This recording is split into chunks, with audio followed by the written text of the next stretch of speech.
Glorious day. Time for another loaf of bread. Today's loaf comes to us from the Gospel of Thomas, where Jesus tells his disciples the following. I am the light that is over all things. I am all. From me all came forth, and to me all attained. Split a piece of wood. I am there. Lift up the stone, and you will find me there. This is why I love the Gospel of Thomas. Half the time you don't even know what Jesus is talking about. You don't even know what he's saying. Especially if you come from a more traditional Christian background, then I think the Gospel of Thomas is even more confusing. Because in this one, Jesus is not talking about outward things. In the four Gospels which are included in the Bible, a lot of what Jesus talks about has to do with outward behaviors and morality in social interactions. But in the Gospel of Thomas, Jesus is concerned almost exclusively with the internal and with the mystical. And it is in fact the mystical experience which Jesus is attempting to describe here, or at least that's what I think.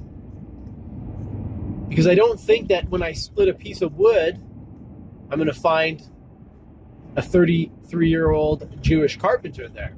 And I also don't think that when I lift up a stone, I'm going to find that same Jewish carpenter.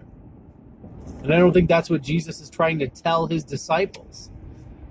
If you read the first line of this quote, he says, I am the light that is over all things.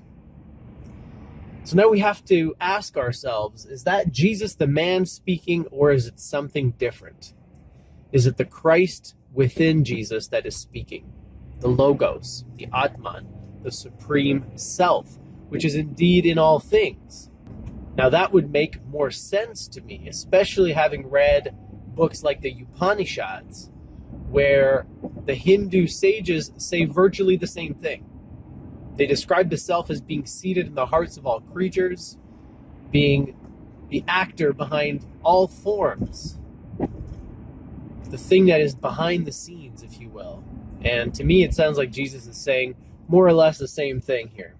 Parallels to a Marcus Aurelius quote I shared recently as well, where he is addressing nature and the universe, and he says, in you all things are, from you all things are, and to you all things return.